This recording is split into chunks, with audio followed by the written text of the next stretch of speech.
Olá pessoal, esse vídeo é muito especial, vamos resolver questões envolvendo todo o conteúdo de números complexos. Então, é fundamental que você já tenha estudado todas as nossas aulas de números complexos, porque o objetivo aqui é colocar em prática tudo que foi visto lá, beleza? Então, vamos começar? A primeira questão já vai aparecer aí na tela.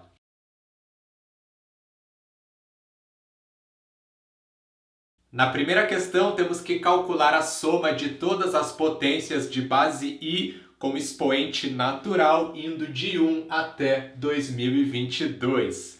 I na 1 mais i ao quadrado, mais i ao cubo, mais i na quarta, mais i na quinta e assim por diante até i na 2022, onde i é a unidade imaginária, ou seja, o i tem a propriedade que i ao quadrado vale menos 1, né? A gente está falando de números complexos. Muito bem, é claro que a gente não vai precisar calcular essas potências uma a uma para fazer a soma. Isso é impossível, né? É só você lembrar que existe um certo padrão nas potências de i. Essas potências, elas se repetem, né? Então vamos olhar para as primeiras. Bom, eu sei que i na 1 é o próprio i. Ok, i ao quadrado é menos 1. Depois, i ao cubo é menos i. I na quarta é 1. Beleza, obtemos aqui 4 resultados diferentes, né? Mas a partir do momento em que a gente calcula a próxima potência, já começa a repetir.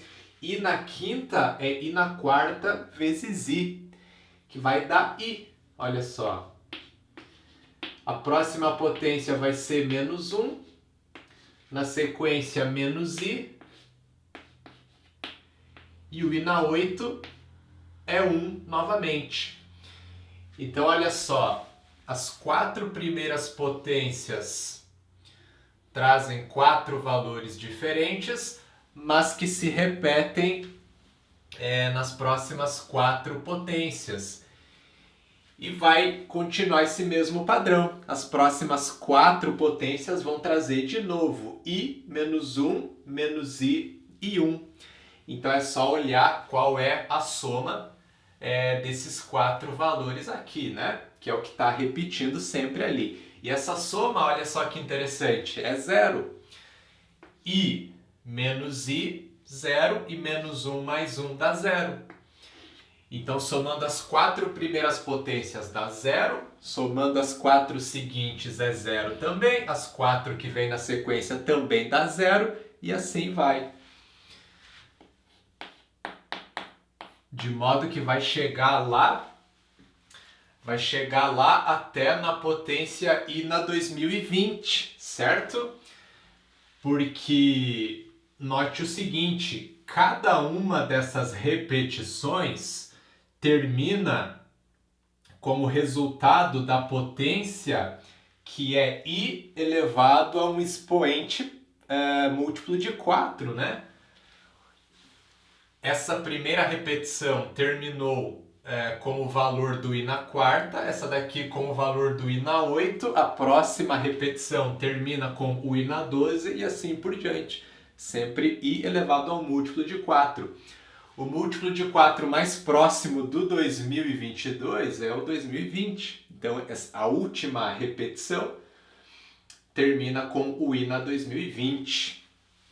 Então, até o i na 2020, a soma é tudo zero. Ou seja, a gente só precisa calcular i na 2021 e o i na 2022.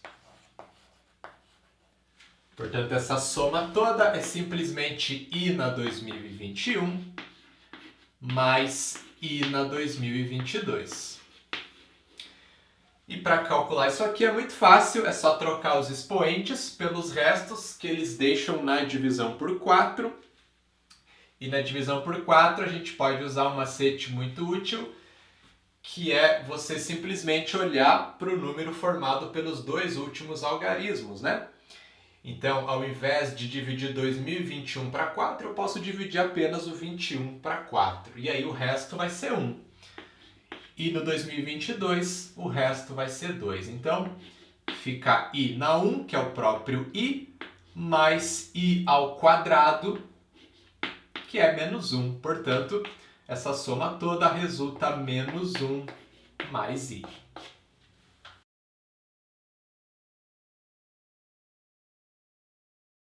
Na segunda questão, precisamos encontrar o valor de a para que esse número complexo, 5 mais i sobre a menos 2i, seja imaginário puro. Para que o número seja imaginário puro, a sua parte real deve ser igual a zero. Ok, então nós precisamos inicialmente realizar essa divisão, 5 mais i para a menos 2i, para a gente descobrir primeiramente qual é o número complexo resultante, né, dessa divisão, para depois olhar o que vai acontecer lá na sua parte real, né? Muito bem, para dividir números complexos na forma algébrica, devemos multiplicar o numerador e o denominador pelo conjugado do denominador, ok? E o conjugado do denominador nada mais é que o próprio denominador trocando o sinal da parte imaginária. Portanto, aqui o conjugado do denominador é a mais 2i. Então eu vou multiplicar em cima e embaixo por a mais 2i. Beleza. Fazendo a conta lá no numerador, 5 vezes a, 5a. 5 vezes 2i, 10i. Depois, i vezes a fica i vezes a ou a vezes i. E i vezes 2i, 2i ao quadrado, que é menos 2. Certo? Lembre que i ao quadrado é menos 1. Muito bem. E no denominador, temos a menos 2i vezes a mais 2i. Vai resultar o quadrado do primeiro termo menos o quadrado do segundo, onde o a é o primeiro termo e o segundo termo é o 2i. Então fica a ao quadrado menos 4i ao quadrado. Certo? Fica 5a menos 2. E aí eu posso juntar o 10i com o ai, colocando o i em evidência, né? É um fator comum ali. Então, mais i que multiplica 10 mais a. Certo? E no denominador, note que o i vai desaparecer, porque se i ao quadrado é menos 1, então, na verdade, temos aqui menos 4 vezes menos 1, que dá mais 4.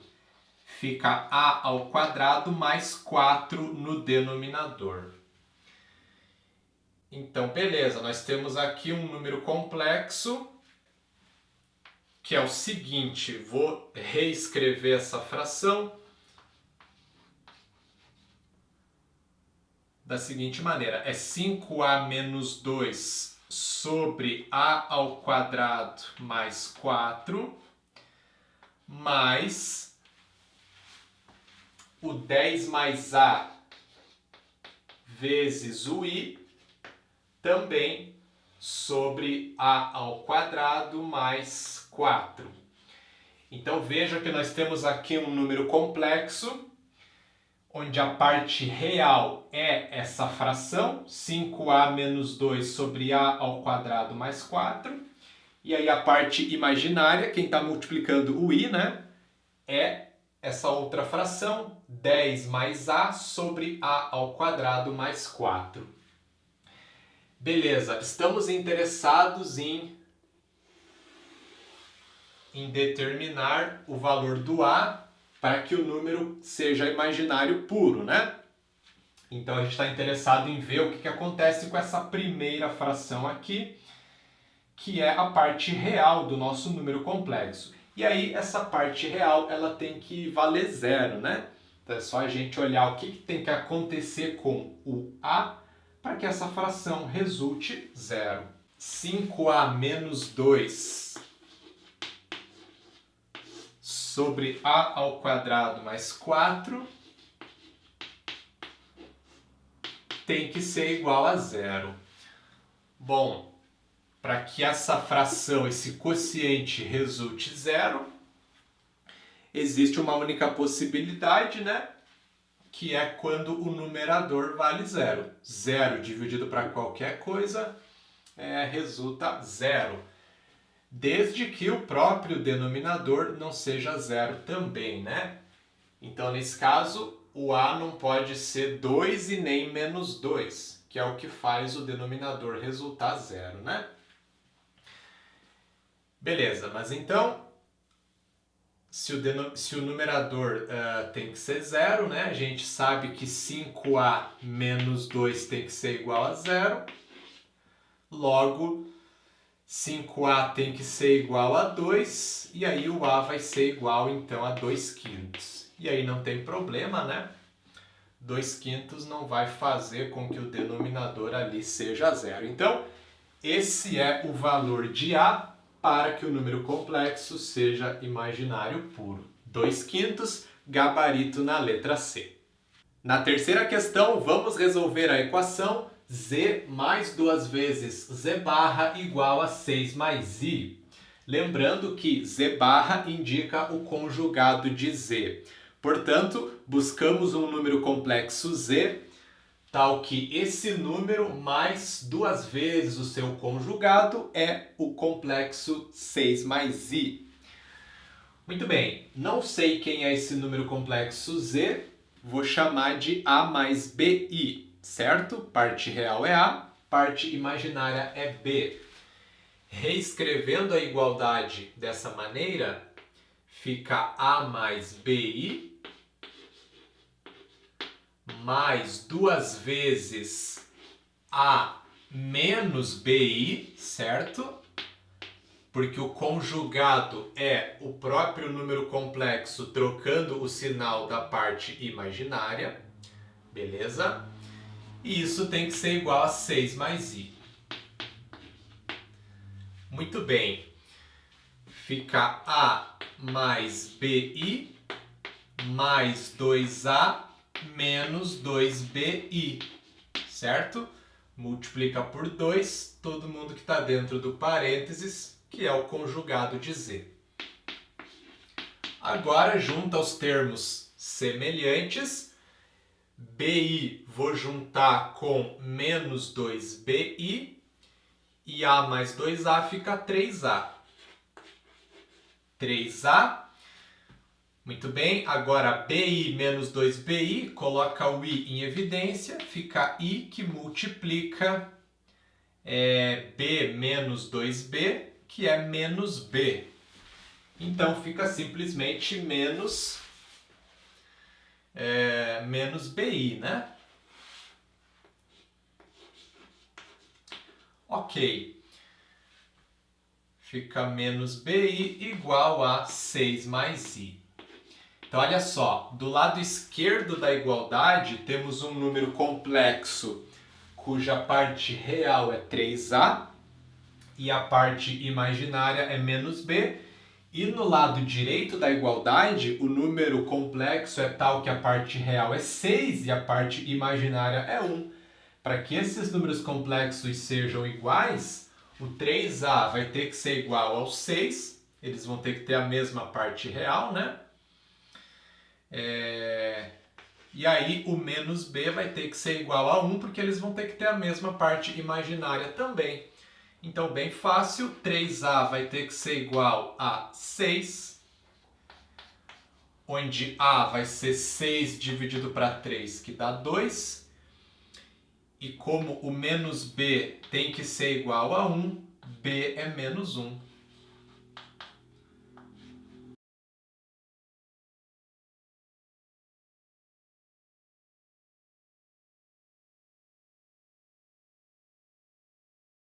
Na quarta questão, o item afirma que 1 mais i elevado na 15 sobre 1 menos i elevado na 13 é um número real menor que zero. É uma questão que envolve potenciação de números complexos. Eu vou resolver essa questão de duas maneiras, tá? Primeiramente, a gente vai simplesmente calcular essas potências e depois fazer a divisão. vai dar um pouquinho mais de trabalho, e depois veremos uma maneira mais simples e rápida para resolver, mas será necessário ter uma sacada importante ali, tá? Bom, como que eu calculo potenciação de números complexos? Eu preciso escrever os números complexos na forma trigonométrica, né? Estando na forma trigonométrica, basta elevar o módulo ao expoente e multiplicar o argumento pelo expoente. Muito bem, então a gente precisa achar a forma trigonométrica dos números complexos 1 mais i e 1 menos i. E para isso eu quero observar aqui com você a geometria desses números complexos, beleza? Então vamos lá. Vamos para o plano cartesiano. E eu vou colocar aqui no plano cartesiano os afixos desses números complexos. Bom, o número complexo 1 mais i, o seu afixo é o ponto de coordenadas 1 e 1, certo? O x é 1 e o y é 1 também. Beleza. Então, o ponto está aqui no primeiro quadrante do plano cartesiano, né? Esse é o número complexo, o afixo, então, do número complexo 1 mais i, que vamos chamar de Z1. Agora, qual é o afixo do número complexo 1 menos i, que vamos chamar de Z2? É o ponto de coordenadas 1 e menos 1. Note que a parte real é a mesma, é 1, só que a parte imaginária é menos 1. Então o valor de x é o mesmo, mas o y é menos 1. Então esse afixo está agora no quarto quadrante. Bom, qual é o módulo desses números complexos? É a distância do afixo até a origem. E aqui, repare que os dois números complexos possuem o mesmo módulo, né? As distâncias dos seus afixos até a origem são iguais.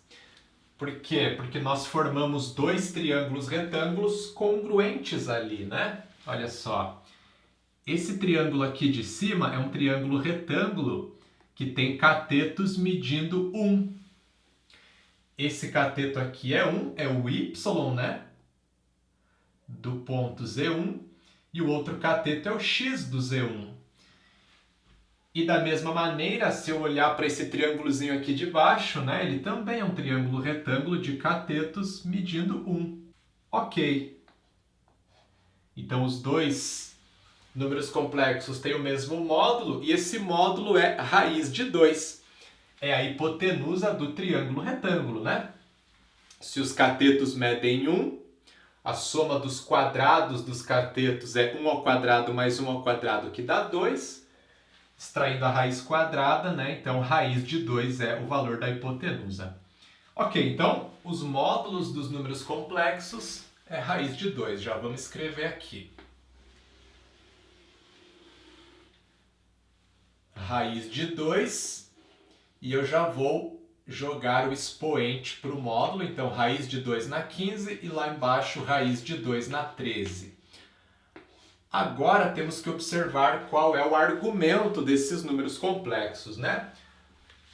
O argumento do Z1 é esse ângulo aqui, né? Que eu acabei de marcar.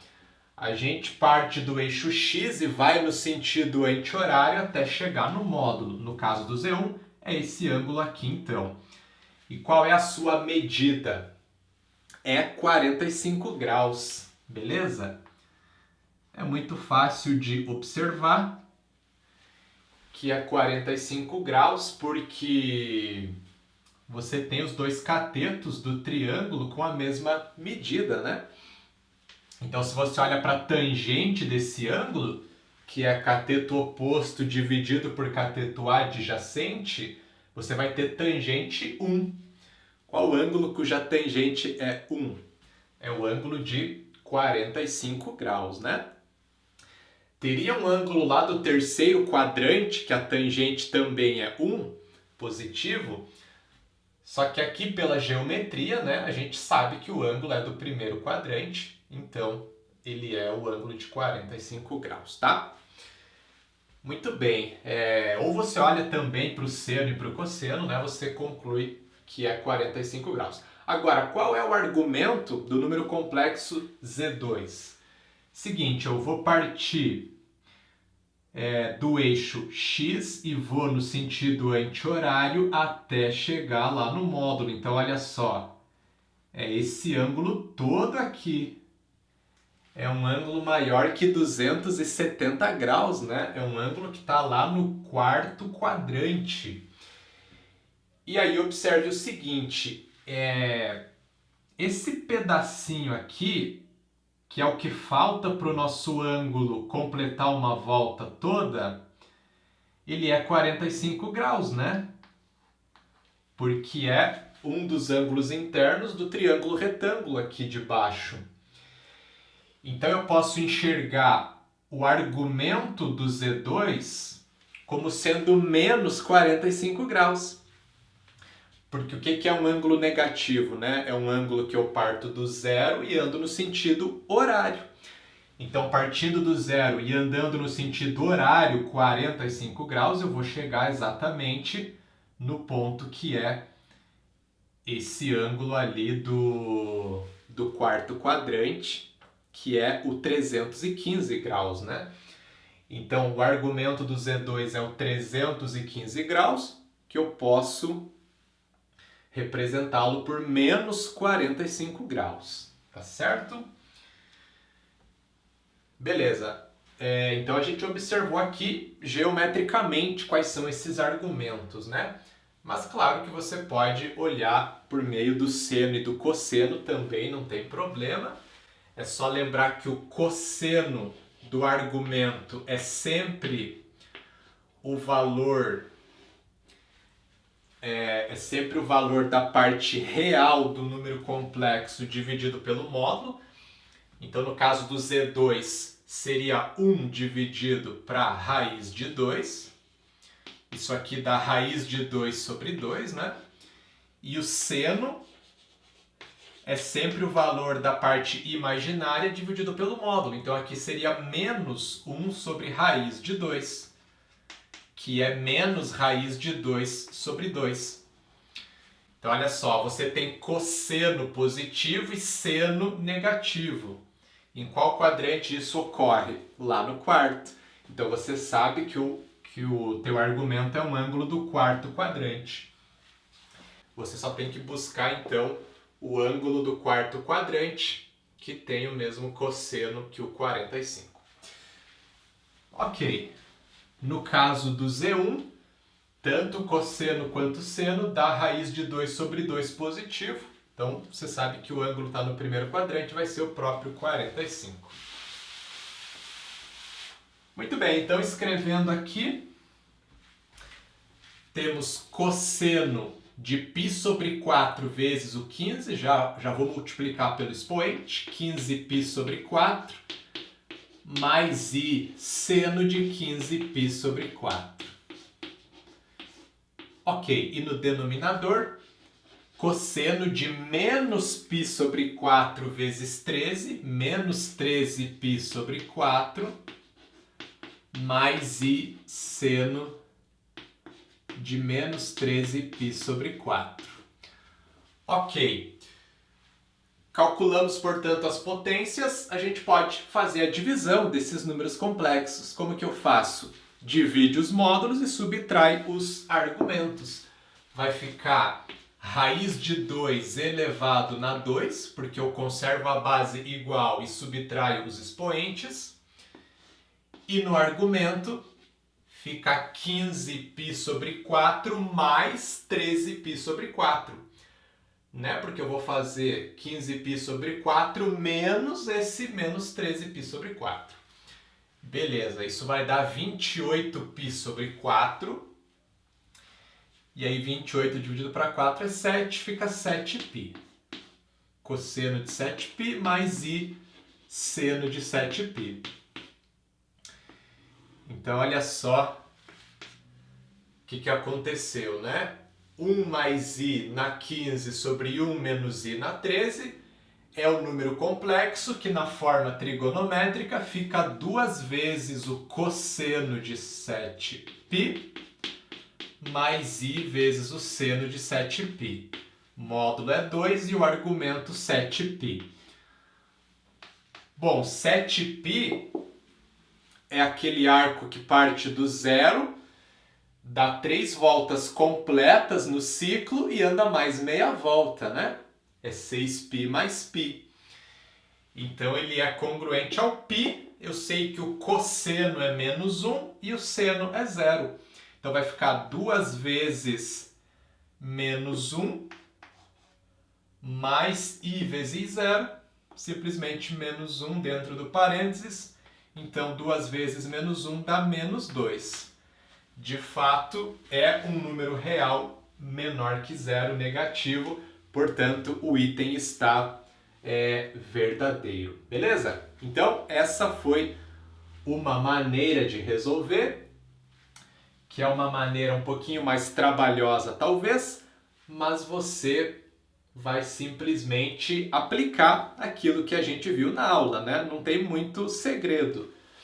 Calcula as potências e faz a divisão dos números complexos. Agora vamos observar a forma mais rápida de fazer, mas que precisa ter uma sacada ali no início. Bom, a sacada que você precisa ter é a seguinte: você tem que enxergar que é possível escrever 1 mais i na 15 como 1 mais i na 13 vezes 1 mais i ao quadrado, certo? De fato, se eu realizar essa multiplicação, conserva a base, soma os expoentes, volta no que tinha antes. Por que é legal escrever dessa forma, com um dos expoentes sendo 13? Porque é o mesmo expoente que está lá no denominador, né? E aí, se eu tenho uma divisão onde o expoente é o mesmo em cima e embaixo, eu posso jogar esse expoente para o quociente todo. Ou seja, eu posso fazer 1 mais i sobre 1 menos i, tudo isso elevado na 13. E isso é muito bom porque eu posso realizar essa divisão. Eu posso calcular 1 mais i sobre 1 menos i para depois fazer a potência, certo? E aí, dependendo do resultado que der essa divisão, pode ser que essa potência seja muito simples de resolver, né? Bom, para dividir esses números complexos, multiplicamos o numerador e o denominador pelo conjugado do denominador, que é 1 mais i. Então eu vou multiplicar por 1 mais i em cima e embaixo. Muito bem.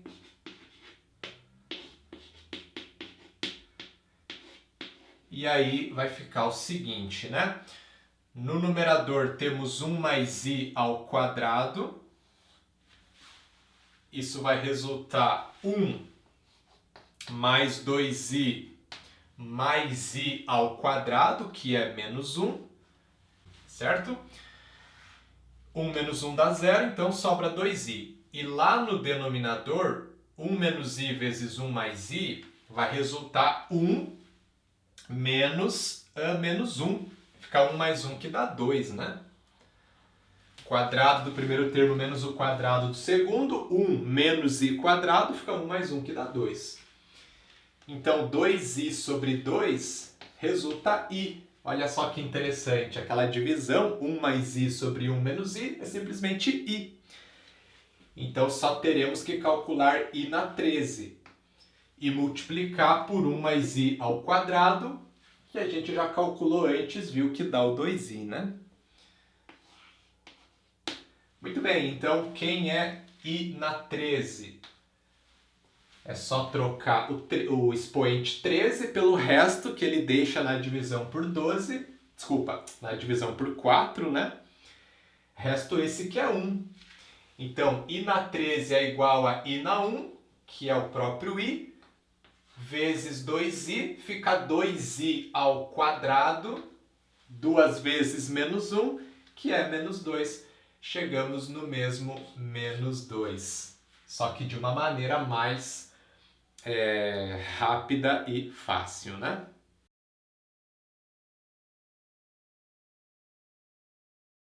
E na última questão, para finalizar, vamos resolver a equação z ao cubo mais 1 igual a 0 no conjunto dos números complexos. Bom, resolver essa equação é buscar quais são os números complexos z que elevados ao cubo vão resultar menos 1. Isso é a mesma coisa que calcular as raízes cúbicas do menos 1, né? Então, nós temos aqui uma questão envolvendo a parte de radiciação de números complexos. Muito bem.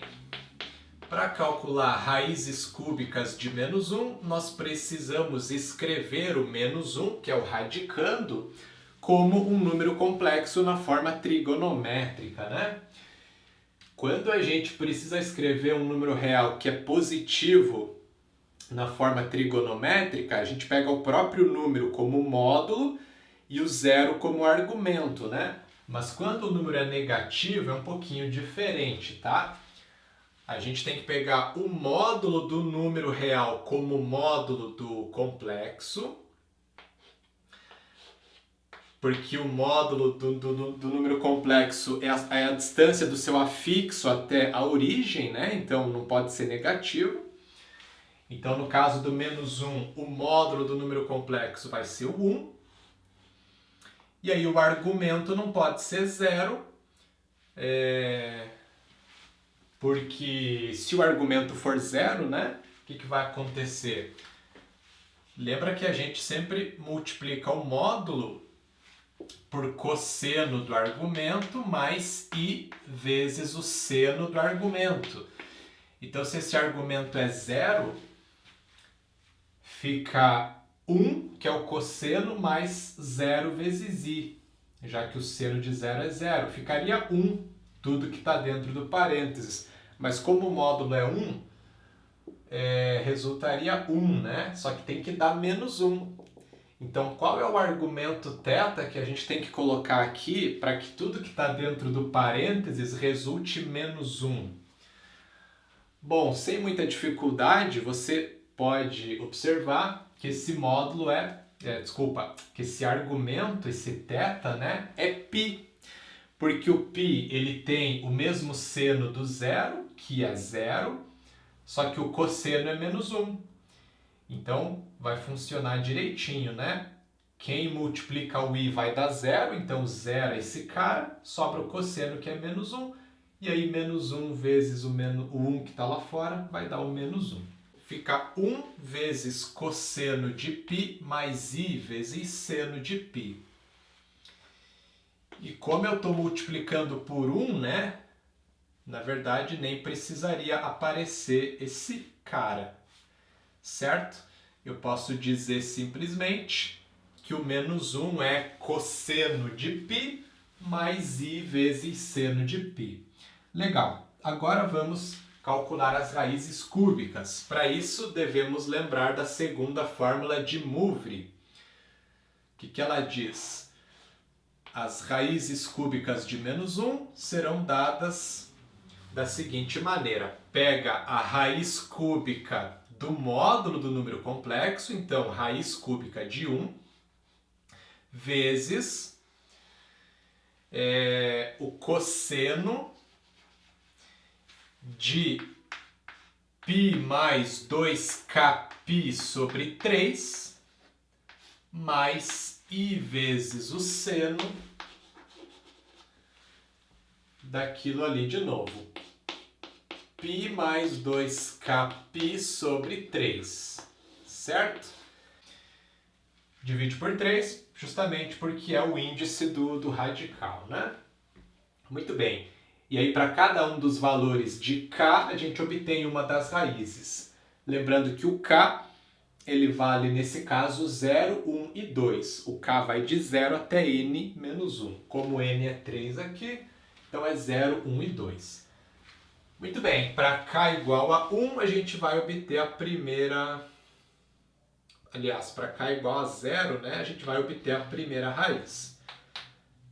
Se k for 0, note que vai ficar simplesmente π sobre 3, certo?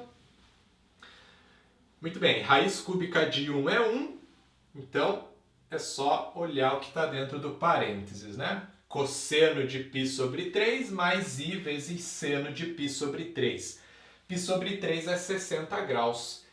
Logo, o cosseno é 1 sobre 2 e o seno é raiz de 3 sobre 2. Então, quando k é 0, a raiz cúbica de menos 1 é 1 sobre 2 mais raiz de 3 sobre 2 vezes i. Maravilha! Na sequência, vamos fazer k igual a 1.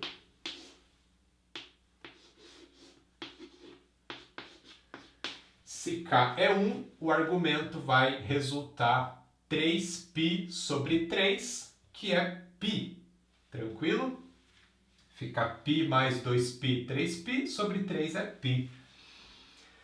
Então é cosseno de π. Já vou colocar direto aqui o resultado, né? Qual é o cosseno de π? Menos 1.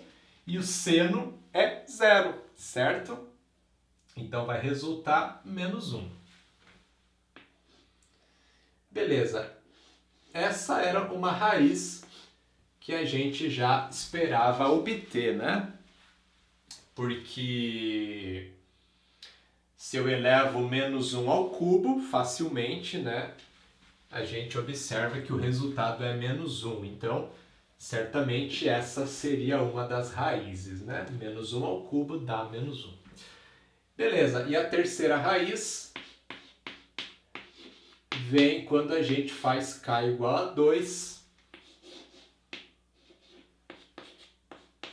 Fica cosseno de 4π mais π, 5π sobre 3.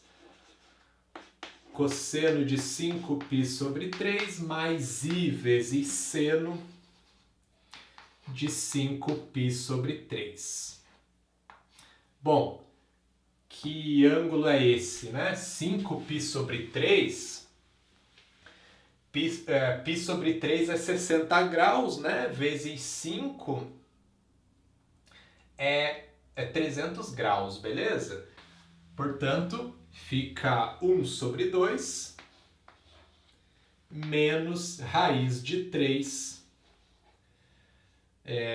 sobre 2 vezes i, que é exatamente o conjugado da primeira raiz que a gente achou anteriormente, né?